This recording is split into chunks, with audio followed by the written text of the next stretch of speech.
Hello, everyone. Welcome back to dinanddaf. This is Elana Stein Hain, and we are going to talk about Rubbo kכולו. The majority is like the whole. We talked last week about the concept of nominalism being where you create reality rather than reflecting reality. And Rubbo kכולו, meaning using law, Rubbo kכולו is one of those things that sort of sits on the edge, right? Or is Rubbo kכולו basically saying, it's the majority of what's going on here, so it's good enough? Or is Rubbo kכולו basically reinterpreting the whole and saying, well, the minority actually becomes part of the majority, right? So is it a more realistic concept or is it a more nominalist concept? I think it's a fair question. I also think that when we think about Rubbo kכולו, which the Gemara brings up in Chullin on Daf Yud Tet Amud Aleph, when we think about Rubbo kכולו, we sort of wonder to ourselves, well, where do we say Rubbo kכולו and where don't we say Rubbo kכולו? Like we would never say about a mikvah or other shiurim, other measurements. We would never say, well, if you have the majority of the liquid measurement of water that you need in a mikvah, which is 40 sa, if you had the majority, that would be good enough. We would never say that. And yet we say Rubbo kכולו. I also think it brings up questions about, well, we've learned about Rove, right? There's such a thing as Rove. There's Rove to solve doubts, right? So there's Ruba De'ita come on. This was back on Chullin Daf Yud Aleph Amud Aleph. Ruba De'ita come on, a Rove that's in front of me. How many of these stores are kosher? If I find a piece of meat on the ground, in the street, is that something I consider kosher? Well, how many stores are kosher? Is the Rove is kosher? Does that indicate that I can resolve the doubt as to whether this is that a good enough legal way to resolve the doubt as to whether this meat is kosher that I found?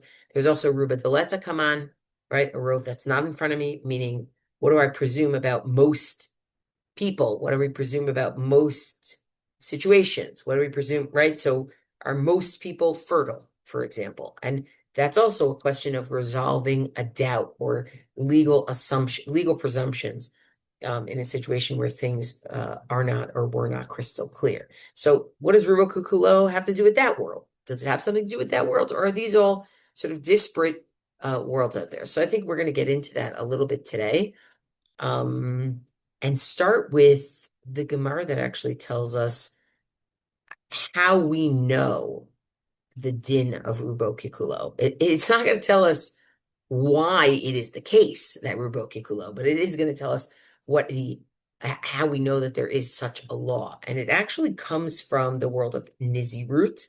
When a Nazir comes into contact with a dead body, they are going to have to shave and go through a purification process. Actually, I said it in the wrong order. They're going to have to go through a purification process and shave. And the way the Torah says it is it doubles the language about the shaving. It says, V'chiyamut meit alav, we're in Bamidbar, Perek alav, V'chiyamut meit alav befeta pitom. If somebody suddenly dies in the proximity of the Nazir, v'timei rosh nizro, and it makes them tameh, it makes them ritually impure. V'gilach rosho biyom tarato. On the day of purification, he's going to shave his head. On the seventh day, he will shave it. Why do you have to say both on the day of his purification and on the seventh day? We've now doubled it up. The Mishnah in Negaim says that you should know something you should know about the Metzorah, and not only the Metzorah, but the Nazir. Something you should know about the Nazir, not only the Nazir, but also the Metzorah and the Levium in the Midbar, when they were being swapped out for the firstborn because of what had happened at the golden calf, because the firstborns had participated and the Levites had not. The Mishnah wants you to know there are three categories of people who have a mitzvah of shaving: the Nazir, the Metzorah, and the Levium in the wilderness, right? The Kulan Shagilchu, and all of them, if they did it shelo b'tar, not using a razor, right? We're not talking about on their faces, right? If they did it not using a razor, o sheshiru shtei sarot, or if they left two hairs, lo asu klum, it's invalid. So the Gemara says, based on this, the fact that we are so, we need to make certain that the Nazir shaves every hair, Says Rav Acha, the son of Rav Ika, Zotomeret, this teaches Rubo Kekulo Midoraita, that biblically we think the majority is like the whole. Why? What do you mean? We just said he can't do the majority, he has to do the whole. Mimai, how do we know? Midagali Rahman Agabe Nazir, because the Torah revealed regarding a Nazir by adding by Yom HaShvi'i Yigalchenu, by adding again on the seventh day, he will shave. Hachahu da'adi kula. That teaches you that it's in this case that it has to be everything. Haba alma, but in general, the default would have been Rubo Kikulo. Majority is good enough. So this Gemara in Nazir, Daf Mem Bet Amud Aleph, tells us how we know that there is a that there's a presumption of Rubo Kikulo, but doesn't really tell us much about that presumption. Like, what is that presumption based on? Why do we even have that presumption? So in order to understand that, you have to go to the Achronim, right? By Achronim, I basically mean people 16th century and on, but specifically, I want to look at a very well-known Reb Chaim, and Reb Chaim Halevi Soloveitchik is the founder of the Brisker method of Gemara study, which often divides things into multiple tracks, right? Tries to see multiple tracks within an area of halakha or even a particular performance, particularly, and we're going to hear that. We're going to see that here too, because Reb Chaim starts off by telling us, I want to tell you there's two types of rov, right? There's actually two big categories of rov, right? Two big categories of majority. What do we mean? Dinei beruba, he says, when it comes to rov, ika trei gavne, there are two types. Aleph, the first one, shehu mevarer umachriyat safek, something that resolves doubt, right? Like the examples I gave before. Ruba de'ita, come on, a rov that's in front of us. How many of these is the majority of these restaurants? Are the majority of these restaurants kosher? And will that help me know what the identity of this meat is in terms of kashrut? Or ruba deleta, come on, what can I presume about the majority of people or the majority of a particular group or the majority of a particular type, right? How will that help me resolve a doubt that I have that I'm not sure about, something I'm not sure about? So that's one kind of rov, he says. And then there's the kind of rov, b'midi de lo shayach klal safek, where there's no safek, there's no doubt. Kigon b'shchitat simanim, like when you're cutting the when you're slaughtering and cutting the windpipe in the esophagus. To Kaimelan, there we say, Rubo Kikulo, that the majority is as though you've done it all. V'chein b'ta'aruv lach belach. Same thing if we have a mixture of permitted and forbidden liquids. Dibatal beruba, where we say the forbidden part can, if the majority is permissible, the forbidden part ends up being nullified. Avogav de'eno safek klal. There's no safek. In the case of partial simanim cutting the majority, that there's a minority that's not cut. We also know that there is a minority here that is prohibited liquid, right? So the first thing he tells you, and I think this is really helpful for thinking about just what is this Rubo Kekulo business. Rubo Kekulo is not the same as this Ruba de'ita kaman, Ruba de'letka. It's not the same thing. Those are to resolve doubts, sfekot, uncertainties. This is something else, okay? And he wants to know where this something else comes from. And he says, where does this kind of rov come up? The rov that's not about resolving suffix. He says, he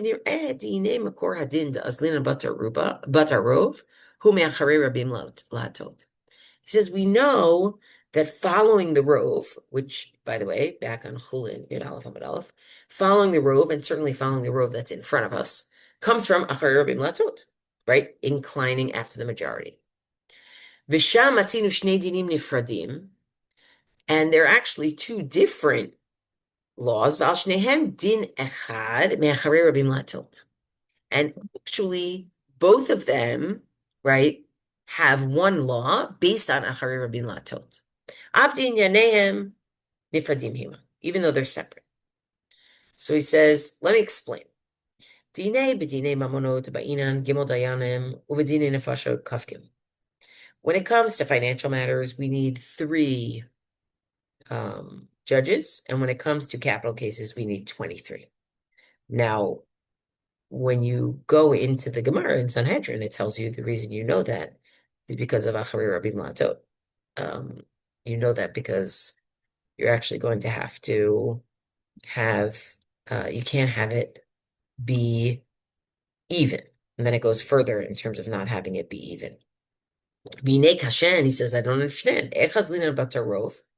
How could I possibly follow the rov in these cases? Meaning the rov of the judges. Hachaser minyan hasanhedrin, v'chaser mispar dayanim. If you have a law that tells you have to have a certain number of judges in a particular case, and they're not ruling unanimously, but they have different verdicts, and you're following the majority, aren't you missing part of your Beit Din? Right? Aren't you missing part of your Beit Din? Now, it's interesting because you could just say you need 23 to hear the case, right? He's saying, well, I would think you need 23 to rule on the case. And if they're not ruling the same way, aren't you missing some number from your court? Let's say the majority on that court is right. Like in truth, they're really right about the verdict. It doesn't matter. The minority says the opposite. They don't know that rule, right? Meaning, in other words, they don't recognize that as the law. And they're not adjudicating that way. Aren't you missing part of your Beit Din? Right? Again, he's focusing on the number of the Beit Din to be the number for the verdict rather than just the number for hearing the case and discussing the case. Elavadai Pshite says, no, it's simple. Sanhedrin, right? Since there is a law from scripture that you need a certain number of judges, right? And we also have the law of Yeshlan, we also have the law of following the majority of judges. If so, it must be that the minority and the majority are synthesized. And altogether they give the verdict. And that must mean that what we're really saying is that the majority of judges is as though it's all of them. If that's the case, kol minyan Sanhedrin, you have the whole Sanhedrin together, even though, let's say, 10 of them disagree. And Sanhedrin here, I'm just saying a court, not necessarily the Sanhedrin HaGedolah. And what we learn from this is Demahani Ruba b'Sanhedrin, that Rov works in a court, v'chashav Ruba kekula, and the Rov is like the majority. U'miyut nitapech kemo harov v'nesa k'harov, and the minority of judges who disagree, they're turned into the majority, right? And they become like the majority, right? So it's very interesting to learn it from here that you're basically saying you need a certain number of judges. So I would think it would have to be unanimous. If it doesn't have to be unanimous, it teaches you that obviously you are absorbing the minority into the majority, right? I want to go back to this question of nominalism versus realism. It's one thing if you said, well, you actually only need Rov and that's it. But to suggest that you're absorbing the minority into the majority and they're becoming like the majority, that right there, we're in a nominalism zone, right? It's one thing to say, okay, if the majority says this, it's as though the other ones aren't there, right? Which, by the way, is something that Tosfot say, and Reb Chaim quotes them earlier. It's as though they're not there. So you say, okay, once you have the majority there, but for Reb Chaim, he needs to have them all there, right? So he has to absorb them. So he gives us a little bit of a logic, right? We have basically 2 logic models. One is to say Rov is enough. Another is to say Rov actually transforms the miyut. And Reb Chaim is going with the latter. But in teaching us this, he also wants to make clear how Rubo Kikulo is not related to the world of Suffolk. It's its own world, okay? And it becomes, in some ways, it becomes the foundation for any Rove Rubo Kikulo situation because they're not about Suffolk either, right? If you're asking if, 6 of the 10 members of the minyan have to be able to answer Kedusha, um, there's no suffix. Everybody's there, and there's no suffix. It's just how many people do you need in order to be able to respond, right? So he says, "V'nitzbar to Sanhedrin ikatrei ruba." You actually end up having 2 rows if you're sitting in a courtroom, right? Chadel inyan etzem hadin. One is, are the judges allowed to follow the rove in terms of trying to understand what actually happened in the case, right? Ubiru amitat hadin, aslinan batarov. In some cases, you would say we follow the rove and just trying to figure out what's the resolution. What's the resolution of some doubt or some uncertainty in the case? V'od le'inyan hadin shel mispar kav gimel, and also when it comes to the 23 judges, do we azlinan batarov mishim ruba kakulo? Would we follow the um, verdict of the majority there because of rubo kikulo, right? Which is 2 different things.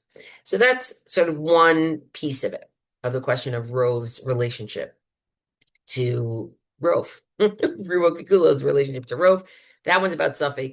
This is about something else. It's actually transforming the other piece into it, right? Okay. What about the question of the places where we don't say Rove? So, like, why are we saying Rubo Kikulo here? And we wouldn't say it about the waters of a mikvah. So I want to give one answer, and I put another answer on the sheet also, but I'm more compelled by this answer. The answer I want to give comes from the Chatam Sofer, right? The Chatam Sofer, founder of Haredi Judaism.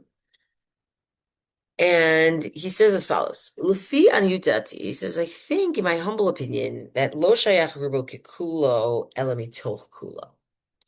He says, I think in order for something to be Rubo Kikulo, the majority is like the whole. You have to have the whole there, right?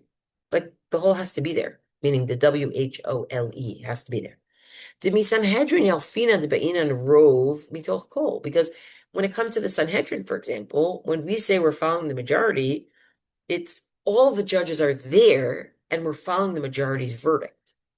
Avalim lo nitva'adu rak Rove Sanhedrin, but if most of the court only most of the court showed up in the first place, in Oklahoma, that wouldn't be anything, right? Le'olam shedanin hamiut batar harov, right? This is always the case, right? When we're going to have the miut, the minority, follow the majority, right?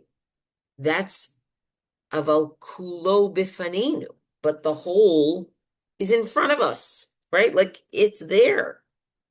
Kigon yud hava eda ledavar shebikdusha. For example, you say 10 is the amount you need for a minyan. Vim zayin mehem lo shamu kaddish u'baruchu, and if 7 of them haven't heard kaddish and baruchu yet, nimshach hamiut achar harov. The minority will follow the majority. Aval im rak nitva'adu zayin, if only 7 of them showed up in the first place, lo amrina davar shebikdusha, you wouldn't let them say kaddish, you wouldn't let them say baruchu, you wouldn't, right? Meaning, when you're talking about a Rubo Kikulo situation, you have to actually have the other stuff there, right? So you can't say, as long as you have rove of mikvah water, it's good enough, right? No, you need to have you need to have all of it, right? You need to have all of it there. So I hope that this has helped a little bit. Just, sometimes we have these concepts that just, they all bleed into each other. And we leave them out. There's just, and it's actually important to separate them from each other. I think one other thing that I want to add is, we don't always say that you require rove in order to be all.